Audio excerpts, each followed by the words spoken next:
লক্ষ্য 2026-এর বিধানসভা নির্বাচন, কিন্তু সেই লক্ষ্য যাতে ভ্রষ্ট না হয় তার জন্য এখন থেকেই সক্রিয় হয়ে উঠেছে তৃণমূল কংগ্রেসের second in command Abhishek Bandyopadhyay. তিনি জানিয়ে দিয়েছেন, যতদিন তৃণমূলের ব্লক বা টাউন স্তরে নতুন সভাপতিদের নাম ঘোষণা হচ্ছে ততদিন অন্য দল থেকে আসা কাউকে তৃণমূল কংগ্রেসে যোগদান করানো যাবে না।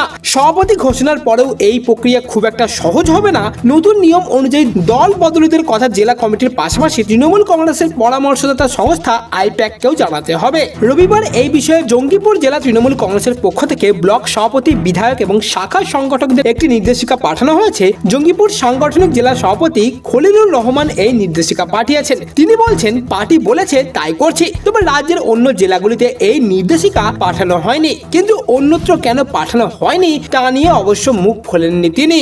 জঙ্গিপুরে তৃণমূল কংগ্রেসের নির্দেশিকায় স্পষ্ট করে বলা হয়েছে, পুরো বিষয়টা হচ্ছে অভিষেক বন্দ্যোপাধ্যায়ের নির্দেশে। তৃণমূল সূত্রে খবর, এই নির্দেশিকায় স্পষ্ট জানা যাচ্ছে দলবদল বা দল বদলিদের যোগদানের বিষয়টি সুসংহতভাবে করাতে চাইছেন অভিষেক। অর্থাৎ এক কথায় বলতে গেলে বিধানসভা নির্বাচনের আগে কোনোভাবেই যে আসবে সেই তৃণমূলে যোগদান করতে পারবে না। তার জন্য মানতে হবে কিছু নিয়ম, এমনকি নতুন সভাপতি নির্বাচনের আগেও এই নির্দেশিকাকে কড়াকড়ি দেখা হবে। পরবর্তী আপডেটের জন্য অবশ্যই চ্যানেলটিকে সাবস্ক্রাইব করে নিন, এই ভিডিওটিকে অবশ্যই একটি লাইক দিয়ে দিন এবং এই বিষয়ে আপনার কি মতামত তা অবশ্যই আমাদের কমেন্ট বক্সে লিখে জানাবেন।